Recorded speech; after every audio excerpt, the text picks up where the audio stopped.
Today, we're diving into a classic story about wealth, betrayal, and some seriously clever justice.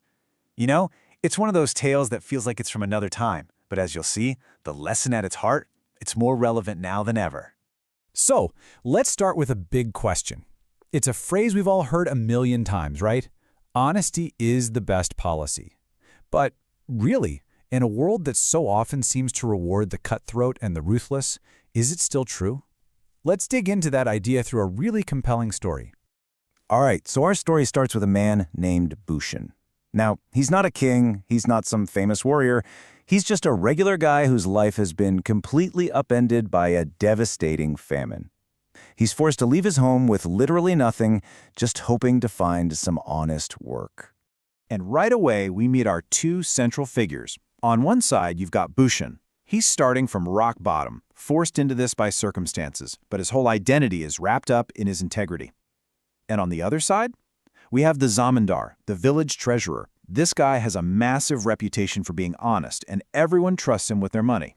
So Bushin, after a long search, finally finds a job with a wealthy farmer named Jagat. But listen to this, the work is tough, managing 100 cows and buffaloes for just 200 rupees a month.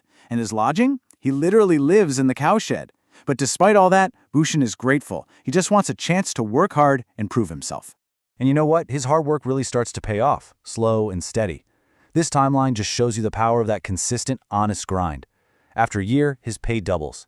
By the fourth year, he's saved enough to build his own little hut, a huge step up from the cowshed. And after 7 long years of work, he's actually managed to save up a pretty significant amount of money. He literally built a life from nothing. So you'd think, after all that work, things would get easier, right? Well, not exactly. Bushin's success brings a whole new problem. Crime is on the rise in the village, and he's getting really anxious about keeping his life savings safe. I mean, he can't exactly guard it while he's out working all day. He's worried, so he goes to his boss, the wise Jagat, for some advice. And this is where things take a fateful turn. Jagat, basing his advice on the man's sterling public reputation, suggests entrusting the money to the zamindar. I mean, who better than the most honest man in town, right? It's just a perfect reminder that even the wisest people can be fooled by a well-crafted image.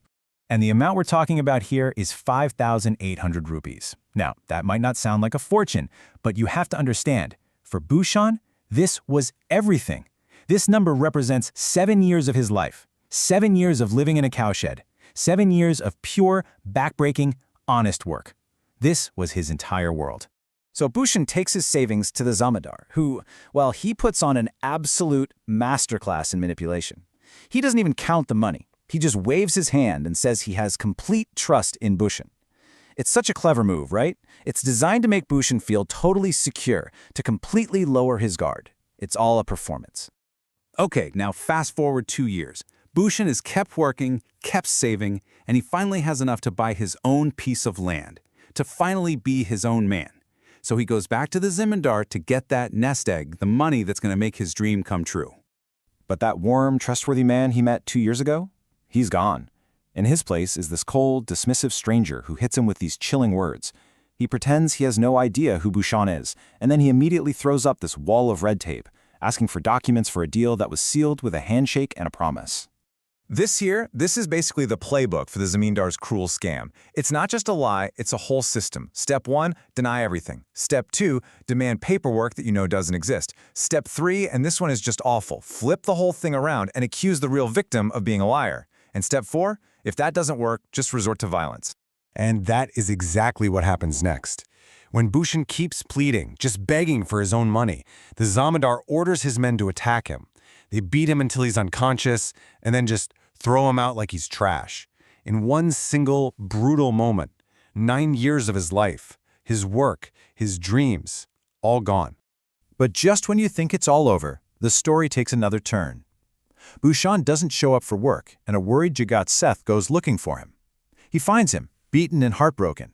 And when he hears what happened, feeling this huge weight of responsibility for his advice, the wise farmer comes up with a very clever plan. He decides to fight greed with greed. The plan is brilliant. It starts not with anger or accusations, but with praise. Jagat Seth goes to the Zamindar and just lays it on thick, talking loudly about his legendary honesty, his incredible trustworthiness. He's using the Zamindar's own fake reputation as a weapon against him. And then he dangles the bait. A huge one, 50,000 rupees. He tells the Zamindar he's about to leave on a long trip and needs someone completely, utterly trustworthy to look after this massive pile of cash. He's basically waving a giant, juicy steak in front of a starving wolf. And of course, the Zamindar, his eyes practically turning into rupee signs, takes the bait. Hook, line, and sinker. The thought of getting his hands on 50,000 rupees completely overshadows the little scam he just pulled. His own greed makes him totally predictable and very, very vulnerable. All right, here we go, the climax of the story. The trap is sprung. With this huge potential payday on the line, the Zamindar is now focused on only one thing. He has to look like the most honest man on the planet to make sure he secures Jagat Seth's trust and his money. And this is the checkmate moment. Right on cue, as if planned, which it was, Bhushan walks in.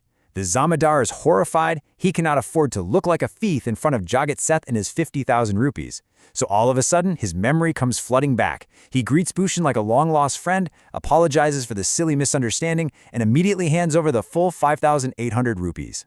So let's just recap how this whole beautiful plan comes together. The Zamindar, to save face, gives Bhushan his money back and blames the whole thing on his men. Bhushan leaves, safe and sound with his life savings. Then, a moment later, Jagat Seth's servant rushes in with urgent news. The trip's been cancelled. So Jagat Seth thanks the Zamindar profusely for his incredible honesty and walks out with his 50,000 rupees, leaving the greedy villain with absolutely nothing. The story ends with this really powerful moral from Jagat Seth. The Zamindar's own greed caused him to lose everything in the end. It brings us back to that first question, doesn't it? Maybe honesty isn't just about being a good person. Maybe in the long run, it's also the smartest, most strategic way to live. Thanks for joining me for this one.